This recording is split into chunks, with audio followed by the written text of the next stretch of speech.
It's one of those nights where you just can't get a chat window to work. Why is that not doing it? We'll be starting in just a minute just to see if this stress test will actually do anything other than stress me out. Which it probably will, which is fine. I can deal with that, I think. Oh, there we go. Let's see if that will work now. Be with you in a minute.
That is a bit cheesy, but you better shut up.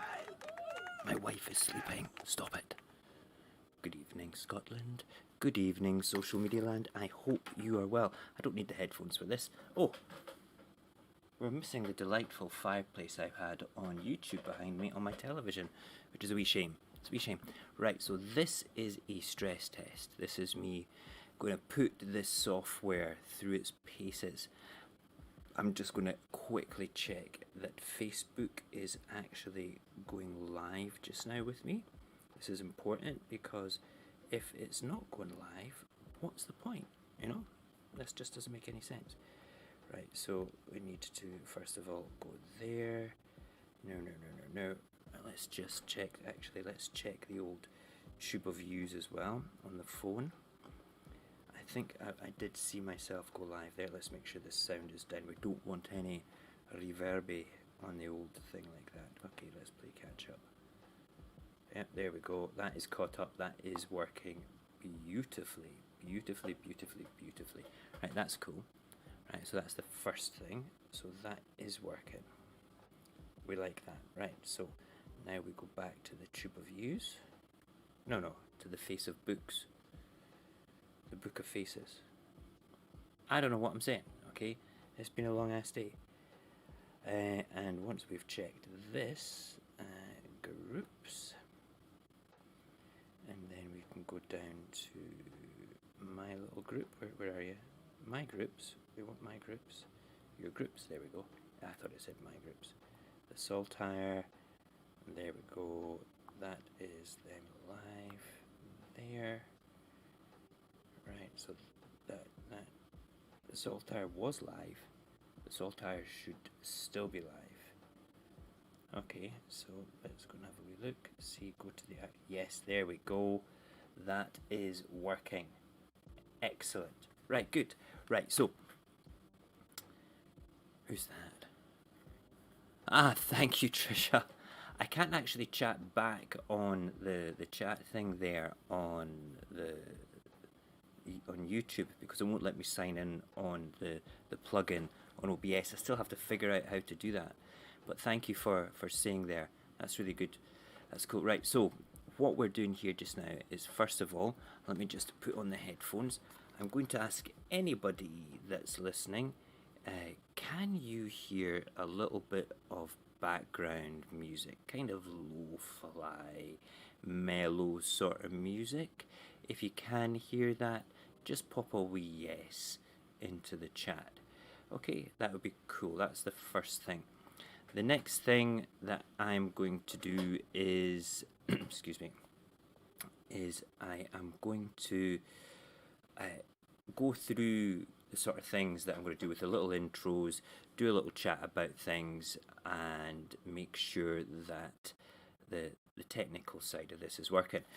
So the first thing that we need to do is we need to queue up something like this. So we have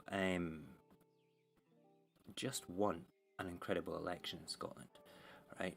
And this election is completely historic. We have 64 seats. We've won more constituency seats than any other party before in Scotland. We didn't get a majority, which is fine. We do hold a majority when we work with the Greens, who's another pro-Indy party.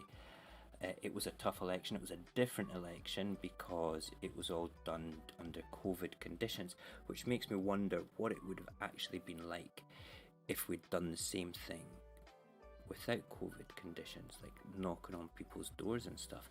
I think that would have been remarkably more interesting than anything else, to be able to do that. But, you know, we didn't get to do that, and that's a wee shame. However, next time. But next time will probably be an independence referendum. That's what I'd like to see anyway. That is what I would like to see. Anyway, one of the greatest scalps that we took during this particular campaign was Edinburgh Central, and it was taken by Angus Robertson. And Angus Robertson is actually going to be what I am calling our featured MSP. And yeah, let's just go for it.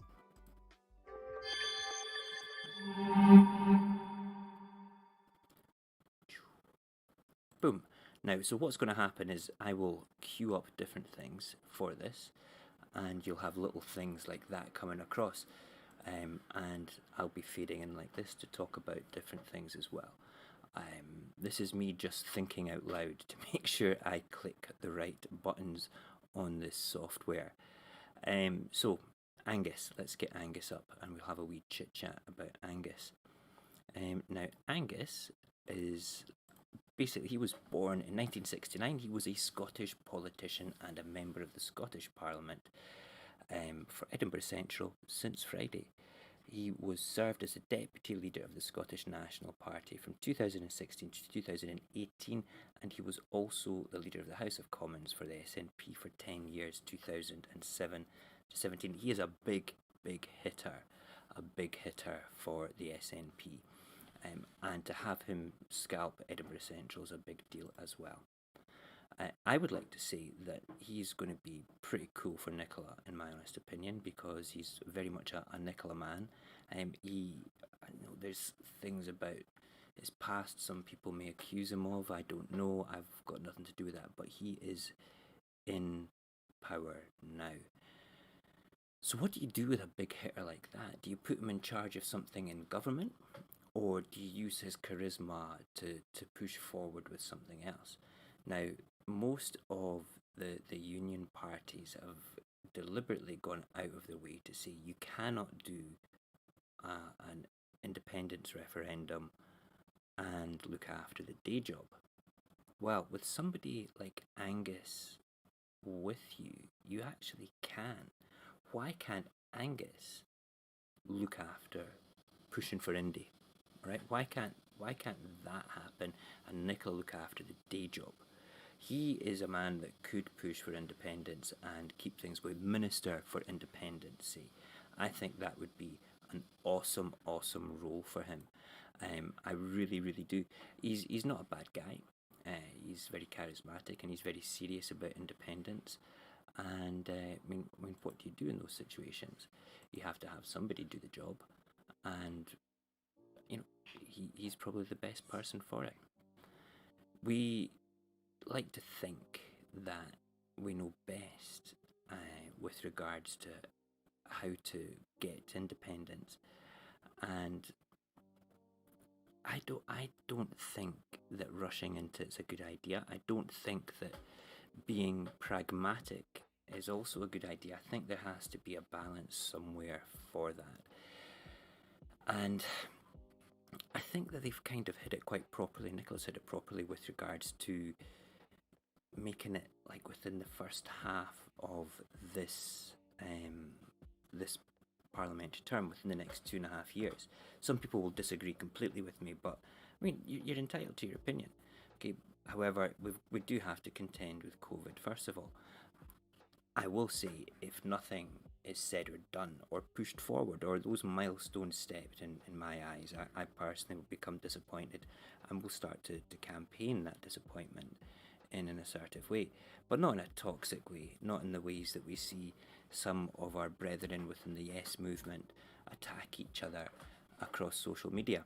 However, let us think about a little something else just now, which is a feature that I want to use a little more often than not. It's something that's going to be recurring pretty much all the time, and that is a whole thing about one of our most favourite union politicians.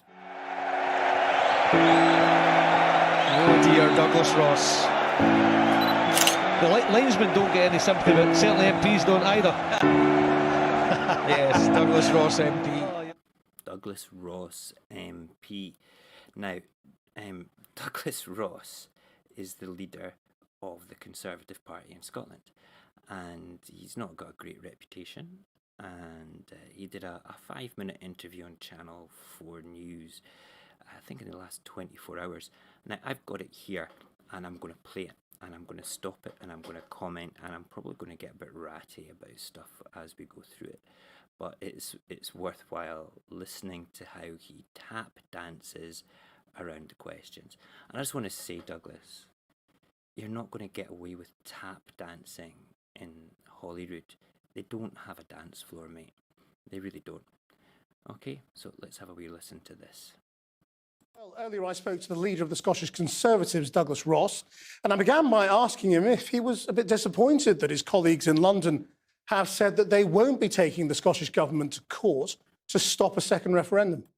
Well, no, because what the Scottish Parliament can and cannot do is clearly defined in the Scotland Act. And what Nicola Sturgeon is suggesting is going ahead with something that's out with the powers of the Scottish Parliament. In 2014, when the SNP got a referendum, they called it the gold standard of referendums because it had a Section 30 order from the UK government. I mean, they won 64 seats.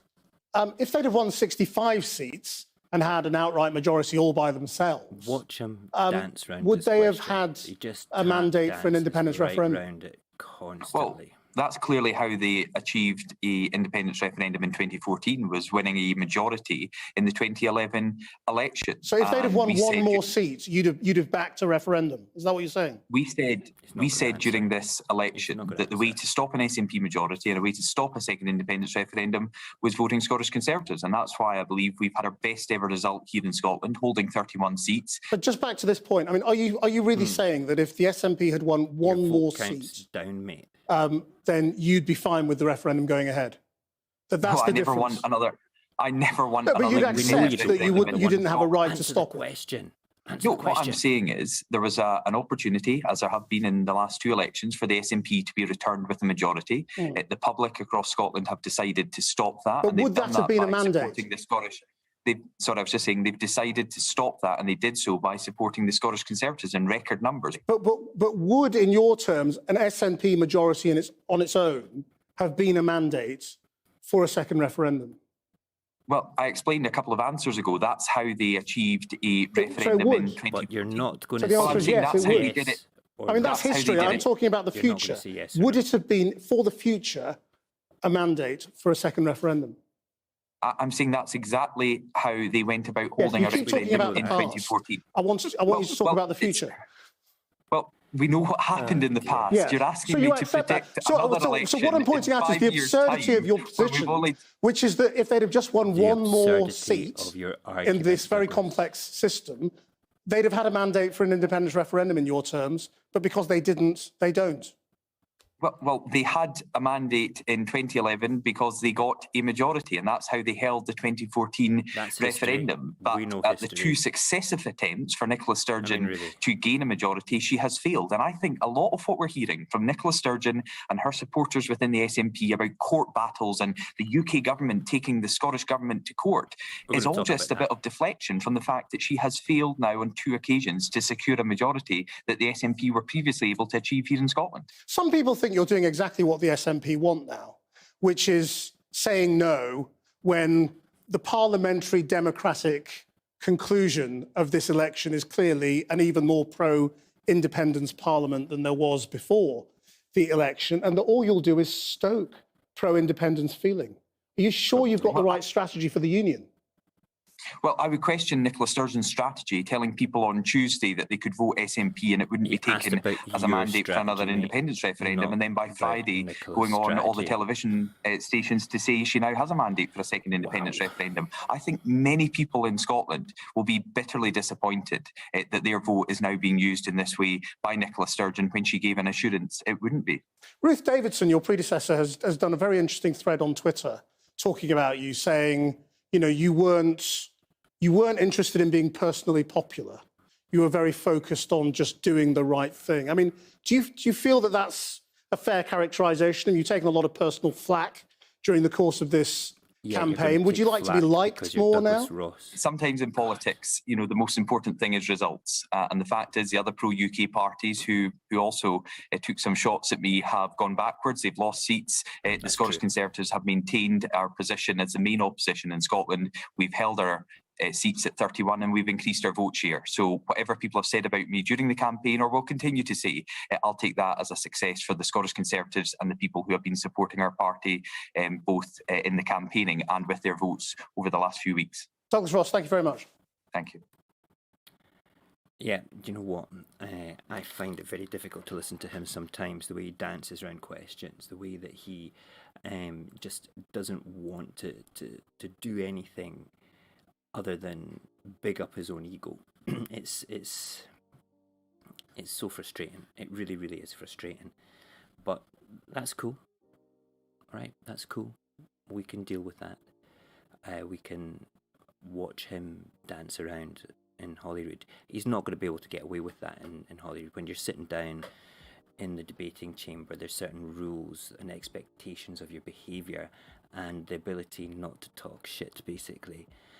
And Douglas speaks a lot of nonsense. Like, for instance, Nicola at no time said we're not actually not going for an independence referendum. You know, we will give you the choice once the pandemic's over. That was very clear throughout the whole thing. And his whole claims about Nicola taking the British government to court is actually the other way around. It was them that said it first with regards to a referendum. I mean, what other route is there? We do our own legislation, okay, to show that we can do it, and we go and hold a referendum and they try and stop it. But that's really ridiculous, because then they're just turning around and saying, hey, look, this whole partnership of equals, this union of equals, isn't actually equal, and it's not voluntary, because we're going to take you to court to enforce you to stay. You know, that's just totally outrageous, and it can't be done. It really can't be done. We're also like to look at on this show a little bit of toxic social media, and now's a great time to be looking at it. So I'm going to give you fair warning.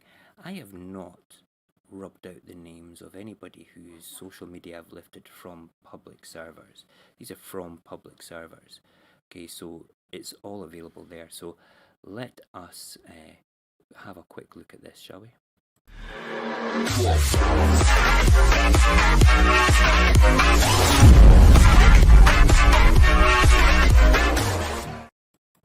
Okay. Wow.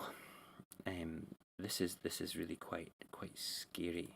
The whole aspect of the social media and how the Yes movement is battering the crap out of each other on this. So I'm going to go through, maybe about a dozen different pictures, and you can like it, you can not like it, and I'm going to give you my opinions as we go through them.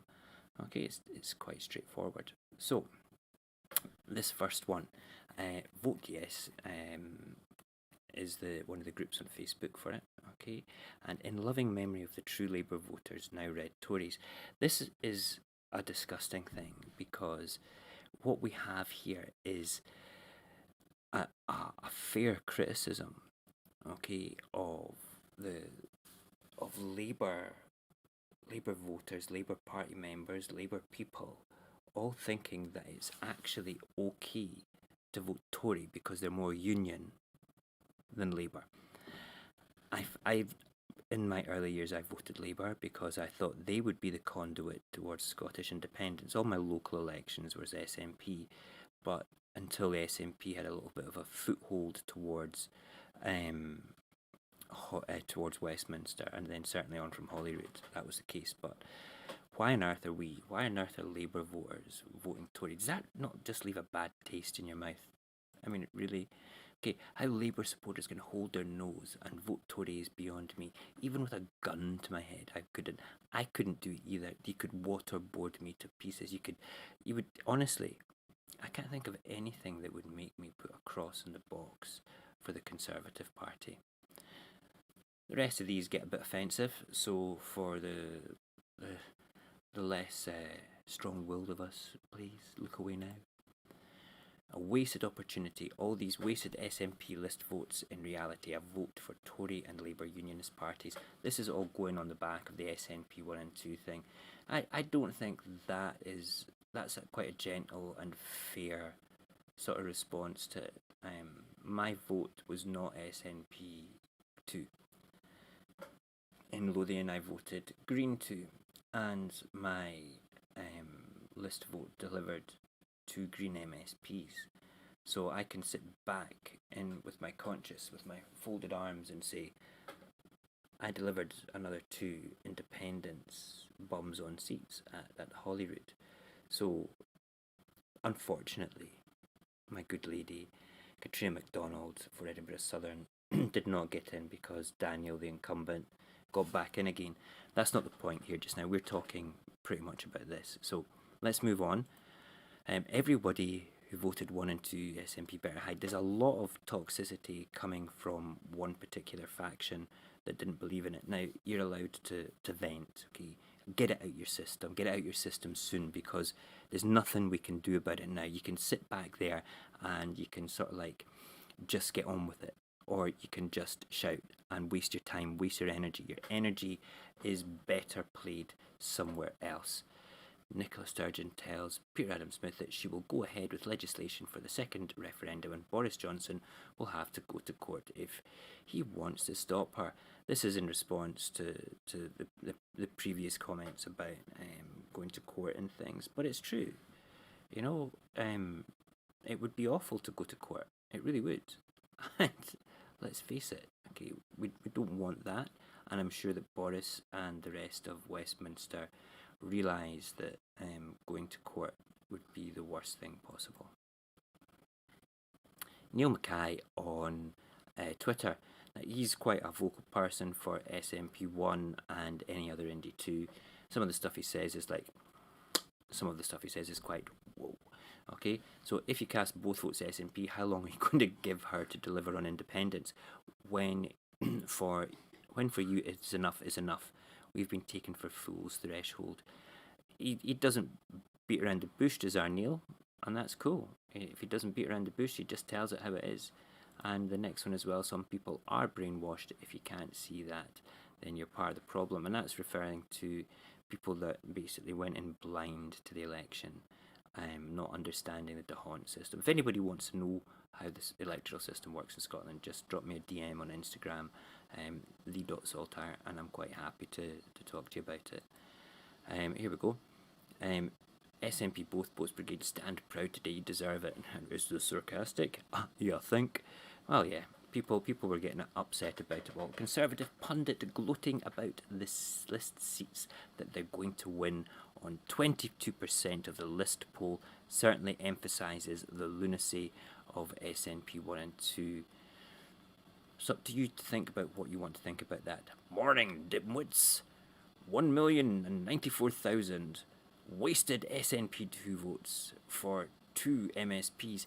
Well, you know, it's not 2 MSPs that they were all used to vote on. It was only the votes that were cast in that region. So some of them weren't wasted.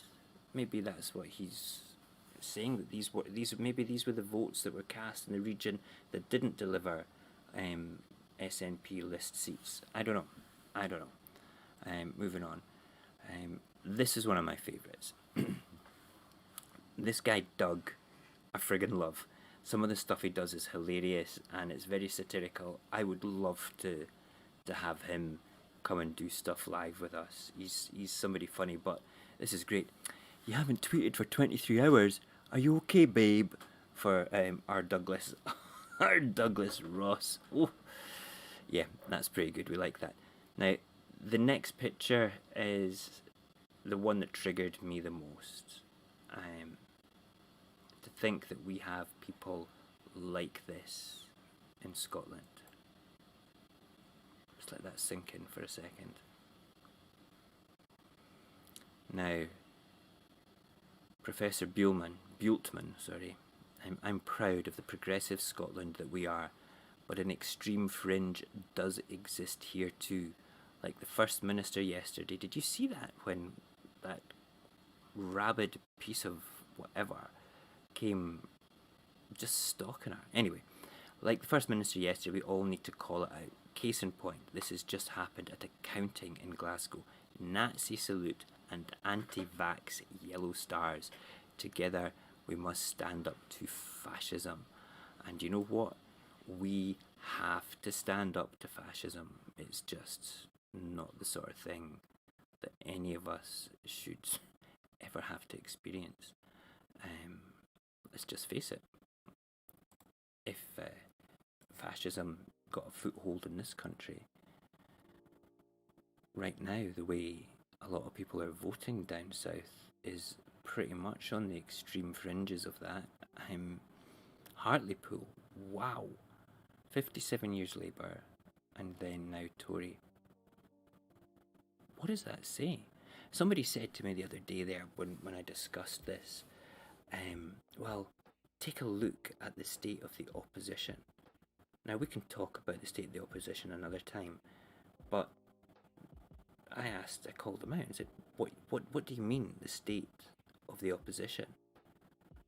And well, they've just not done anything good. It says, look at the way that they ran the country. They've not actually been in power for almost 11 years, mate. Maybe longer. So how can you use that as an argument? Well, they're just messed up. And I was like, okay, let me think about this. Holy crap, you've convinced me.